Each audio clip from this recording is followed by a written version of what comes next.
नमस्कार and welcome you all to Study IQ. मैं हूं प्रशांत धवन। नाउ भारत के प्रधानमंत्री नरेंद्र मोदी जी का एक ग्रैंड वेलकम हुआ है रशिया में। जो इसकी वीडियो है, जो इंटरनेशनल रिएक्शन है और क्यों रशिया ने यहाँ पे एक स्ट्रॉन्ग मैसेज भेजा है चाइना को, ये सब मैं आपको बताऊंगा इस वीडियो में। नाउ सबसे पहले हम देखते हैं कि मोदी जी का वेलकम कैसे हुआ है और सोशल मीडिया पे अमेरिकन यूक्रेनियंस इसके बारे में क्या कह रहे हैं।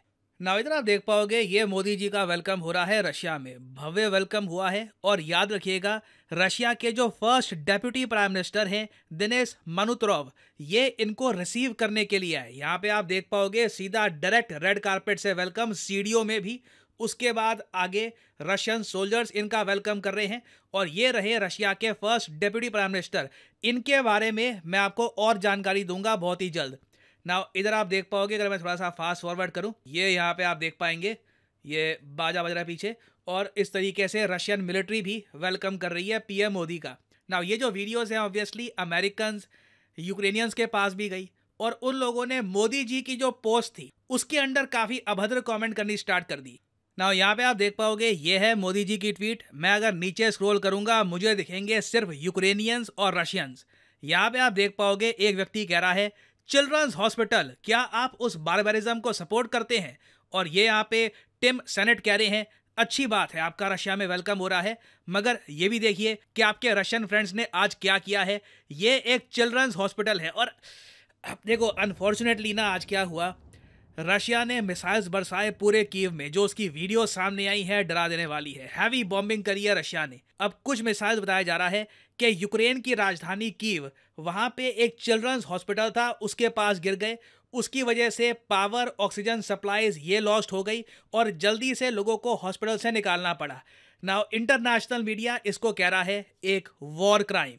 तो अभी देखो ये लोग तो इंडिया की आलोचना करेंगे, पीएम मोदी की आलोचना करेंगे और बार बार यही कहेंगे कि क्या आप इस बात को लेकर ओके हैं कि रशिया बॉम्बिंग कर रहा है हॉस्पिटल्स की। और लगातार आप देखोगे इस टाइप की बहुत सारी ट्वीट्स आ रही है। नहीं तो यूजुअली आप देखोगे मोदी जी की ट्वीट्स के नीचे इंडियंस की ट्वीट्स भरी होती हैं, मगर पहली बार मैं देख रहा हूं कि इंडियन पीएम की ट्वीट के नीचे सबसे ज्यादा ट्वीट्स हैं अमेरिकन की और यूक्रेनियंस की।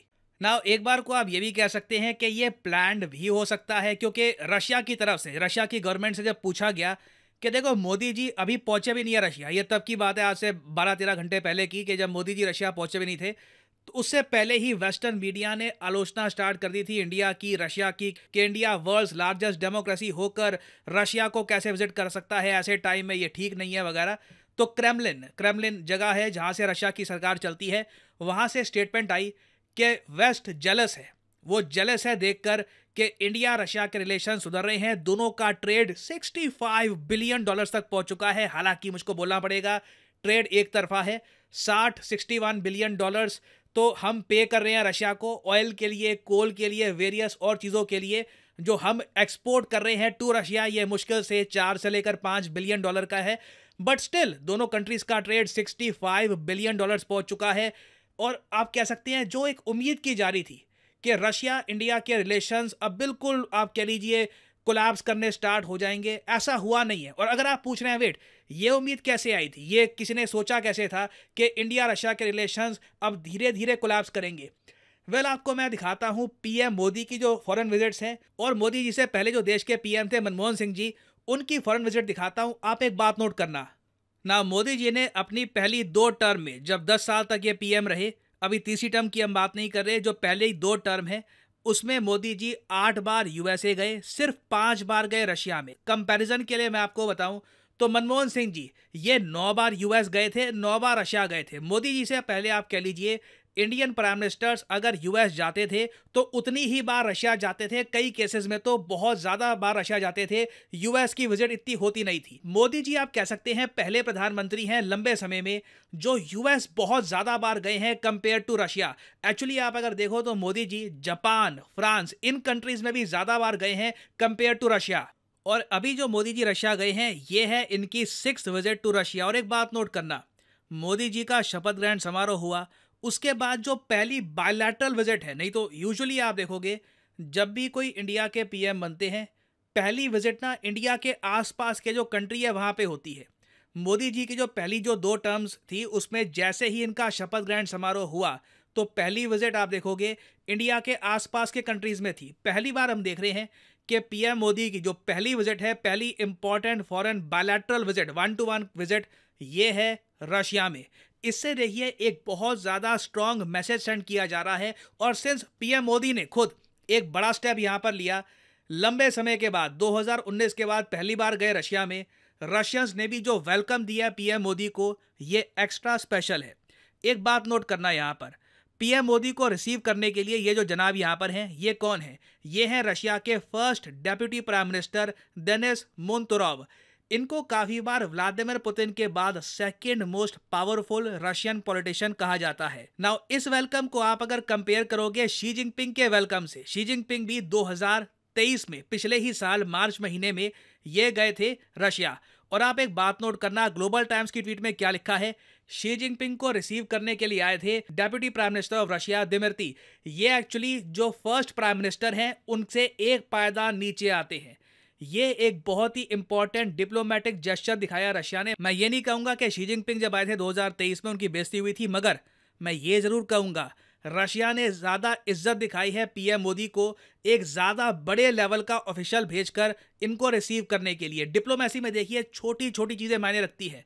आपको वेलकम कैसे किया जा रहा है, रेड कारपेट है, ब्लू कारपेट है, आपको रिसीव करने के लिए कौन आ रहा है। अगर आपके रिलेशंस किसी कंट्री के साथ अच्छे नहीं हैं, हो सकता है कि कोई मेयर आपको रिसीव करने के लिए आ जाए। फॉर एग्जांपल आपको याद होगा जब कुछ समय पहले एंथनी ब्लिंकन यूएसए के सेक्रेटरी ऑफ स्टेट ये चाइना गए थे, उनको रिसीव करने के लिए बहुत ही ज्यादा लो लेवल का एक ऑफिशियल आया, रेड कारपेट भी नहीं थी। तो उसके कंपैरिजन में आप अगर देखो तो रशिया ने चाइना को भी एक सिग्नल भेजा है कि we are not dependent only on you.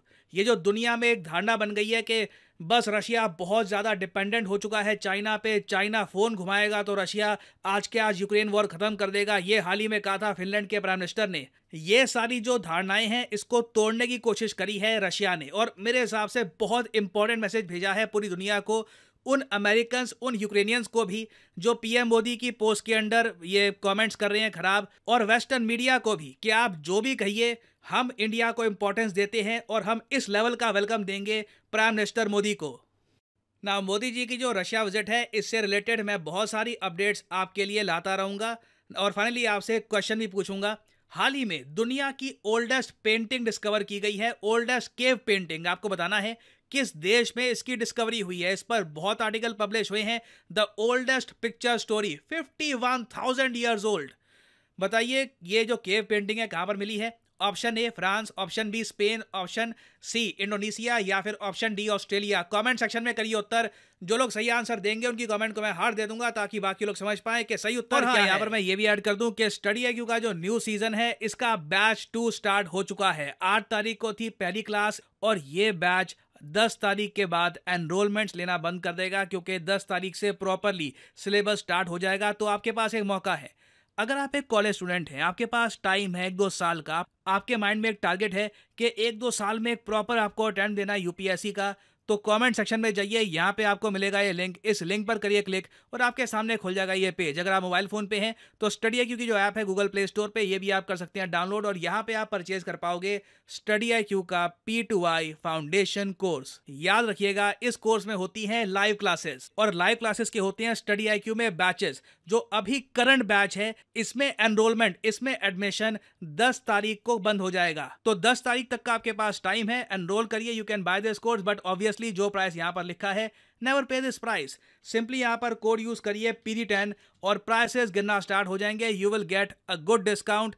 1000 rupees से भी कम पे करके पर मंथ आप UPSC एग्जाम की तैयारी कर सकते हैं घर बैठे। और याद रखिएगा ये कोर्स आपका प्रीलिम्स, मेंस और इंटरव्यू तीनों स्टेजेस में आपका साथ देगा। स्टडी IQ आपको ये भी कहता है कि प्रीलिम्स अगर क्लियर हो गया आपका तो मेंस के लिए आप दिल्ली में आइए, आपके पास एक ऑप्शन है, या फिर अगर आप अपने होम टाउन में जहां भी आप रहते हैं वहां भी रहकर तैयारी कर सकते हैं। बट स्टडी IQ आपको ऑप्शन देता है आइए दिल्ली में, आपके रहने का खर्चा, आपके खाने का खर्चा स्टडी IQ उठाएगा, और हमारे साथ मिलकर प्रिपेयर करिए। वी विल मेक श्योर कि आप मेंस इंटरव्यू क्रॉस करके you reach your destination. So use the code PD10 and save money. इसी नोट के साथ यह है वीडियो का अंत। Thank you for listening and I always say may the gods watch over you.